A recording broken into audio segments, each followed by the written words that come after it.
Sabe, pensando nos desafios de hoje, será que a liderança no século XXI pode mesmo ignorar a sabedoria de quem enfrentou, assim, desafios gigantescos séculos atrás? É uma ótima pergunta para começar, e ela conecta direto com o livro que a gente vai analisar hoje, né? Exatamente. Profetas e Reis, de Ellen G. White, uma escritora cristã muito influente do século XIX. E o livro, ele vai muito além de só contar a história. É tipo um estudo profundo sobre liderança, sobre poder e as consequências morais do que a gente escolhe, né? Totalmente. É uma análise bem densa. E a jornada que o livro propõe é intensa, viu? Vai desde o auge do reinado de Salomão, que a gente conhece pela sabedoria inicial, até, bom, o doloroso exílio na Babilônia, né? Aquele cativeiro todo. Uma montanha-russa de altos e baixos. Pois é.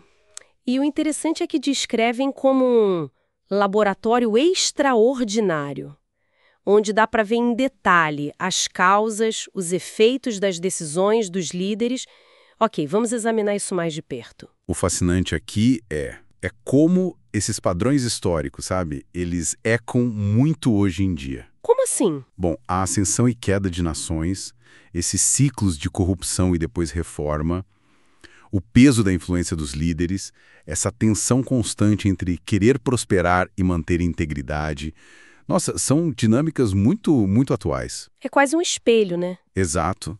Um espelho dos desafios que a gente vive hoje. Então, vamos começar por Salomão, que é o grande paradoxo, né? Um início assim brilhante, pediu sabedoria a Deus, mostrou visão estratégica, a construção do templo, por exemplo. Um feito de gestão, de diplomacia. Um começo muito promissor, sem dúvida. Humildade, foco na sabedoria. Virada, né? E é aqui que fica realmente interessante, o declínio dele. Exatamente. E a análise é, assim, muito perspicaz em mostrar que só a sabedoria não basta, né? Não é uma vacina contra a corrupção que o poder pode trazer. É um alerta mesmo. Um alerta poderoso. O declínio de Salomão mostra isso. Os compromissos graduais, sabe? Pequenas concessões nos princípios, alianças que, eram questionáveis. O luxo que acaba isolando o líder da realidade do povo. Isso vai criando rachaduras, né? Exatamente. E essa erosão da integridade pessoal, mesmo num líder que começou tão sábio, leva, assim, inevitavelmente a decisões ruins, desastrosas. E essas rachaduras viram um abismo, né? Levando à divisão do reino depois que ele morre. É um estudo de caso impressionante de falha em gestão de crise. Sem dúvida. A gente vê a arrogância de Roboão, o filho dele, que ignora conselhos de gente experiente e aí afasta uma parte da nação. E do outro lado? Do outro lado, o oportunismo de Jeroboão, que se aproveita daquele descontentamento todo para benefício próprio. E as consequências? Polarização, conflito. É difícil não traçar paralelos com o custo da divisão social hoje em dia, né? Muito difícil. Os padrões se repetem de forma assustadora. Mas olha, mesmo nesses tempos mais sombrios, a obra também destaca figuras como o profeta Elias, por exemplo. Sim, Elias é um ponto de luz ali. Ele surge como um modelo de liderança moral no meio da crise, né? Mostrando uma coragem assim imensa para confrontar a injustiça no poder, perseverando mesmo quando se sentia completamente isolado. E além dos profetas, temos os reis reformadores como Ezequias, Josias.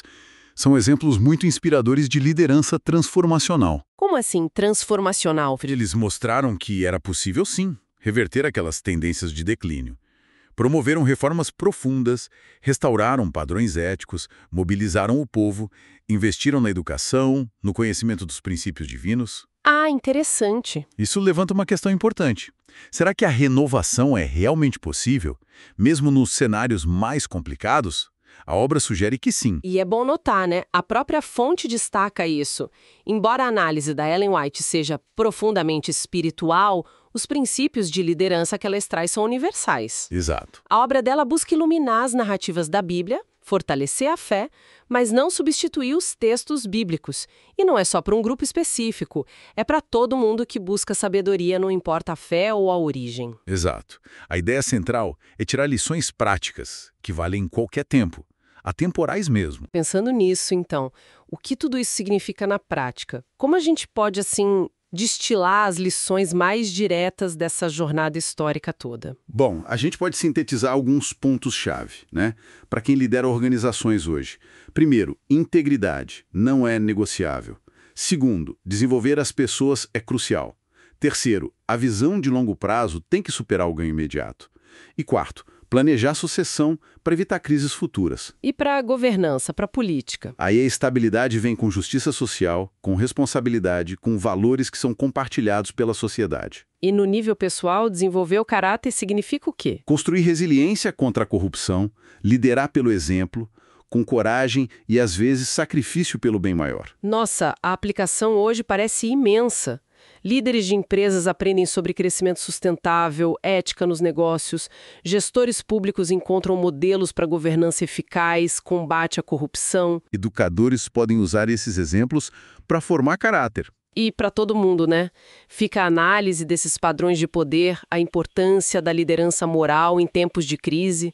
Algo tão relevante agora com tanta polarização que a gente vê. Com certeza. Fica bem claro que Profetas e Reis oferecem muito mais que só um relato antigo. É um manancial de princípios, sabe? Princípios estáveis para a gente navegar a complexidade da liderança e do poder hoje. Uma fonte de sabedoria que realmente atravessa os séculos. Perfeito. E no fundo, acho que a obra convida cada um a uma reflexão pessoal, né? Como é que esses princípios de moralidade, poder, liderança, como eles se aplicam aos nossos desafios, às nossas comunidades, à nossa própria conduta.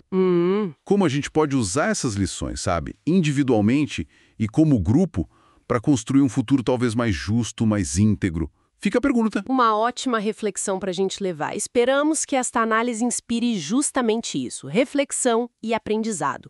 Para mais explorações como esta, acompanhe o podcast Ellen Talks. A gente está no Spotify, YouTube, Deezer, Apple Podcasts, Amazon Music e também no Castbox. E não deixe de nos seguir, curtir, avaliar o nosso trabalho, comentar e compartilhar. Sua participação é muito importante para nós. Até a próxima!